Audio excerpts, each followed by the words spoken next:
अनोखी शादी भाग 2।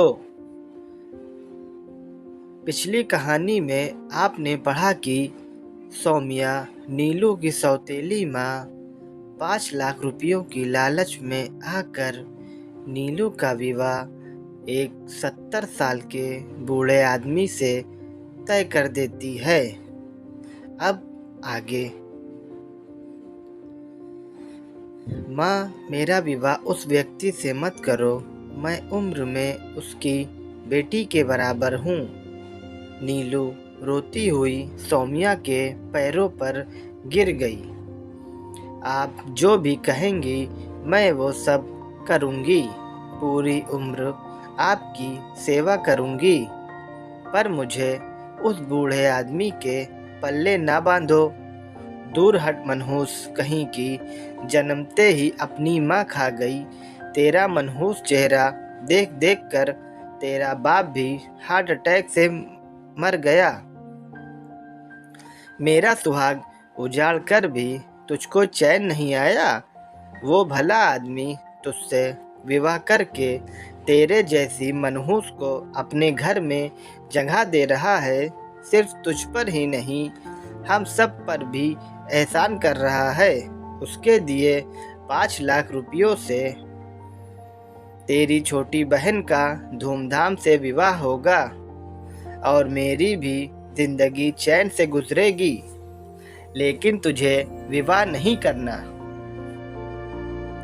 भाग्यशाली तो मेरी बेटी है, पर तुझे क्यों खुशी होगी? जलती है ना तू उससे?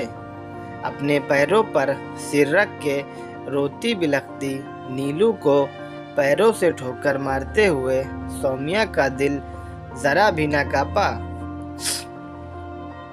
नीलू अपने आंसू पोंछकर चुपचाप उठी और मन ही मन कुछ ठान कर कामों में लग गई। देर रात सौम्या और बहन के सो जाने के बाद नीलू धीरे से उठकर दरवाज़ा खोलकर बाहर निकल जाती है। रोती हुई अपनी माँ की तस्वीर को अपने सीने से लगाए सूनी राहों पर उसके कदम रात के सन्नाटे को चीरते हुए अनजानी मंजिल की ओर बढ़ते जा रहे हैं। ना रास्ते का पता, ना ही मंजिल का ठिकाना। दुख इतना ज़्यादा कि जीने की चाह ही ना हो। जनवरी की हड्डी जमा देने वाली ठंड में बिना ऊनी कपड़ों के नीलू ने देखा सामने आग जलाकर कोई साधु बैठा चिलम पी रहा है। वो वहाँ पहुंचकर एक कोने में बैठ गई। साधु नीलू को देखकर बोला, कौन है बेटी तू? इतनी रात गए, इतनी ठंड में इस शमशान में कहाँ से आई? तुझे डर नहीं लगा यहाँ आते? बाबा, घर से निकली तो मुझे भी नहीं पता कि मैं कहाँ जा रही हूँ। बस चलती गई, कदम जहाँ ले गए। रही बात डर की, तो मुर्दों से ज़्यादा डरावने तो जीवित इंसान होते हैं, जीते जी ही मार देते हैं। इतना बोलते ही नीलू रोने लगी। साधु बोला, बेटी, ऊपर वाले पर भरोसा रख, वो किसी के साथ गलत नहीं करता। तू अपनी मर्जी से यहाँ नहीं आई, तुझे लाने वाला वही सबका मालिक है।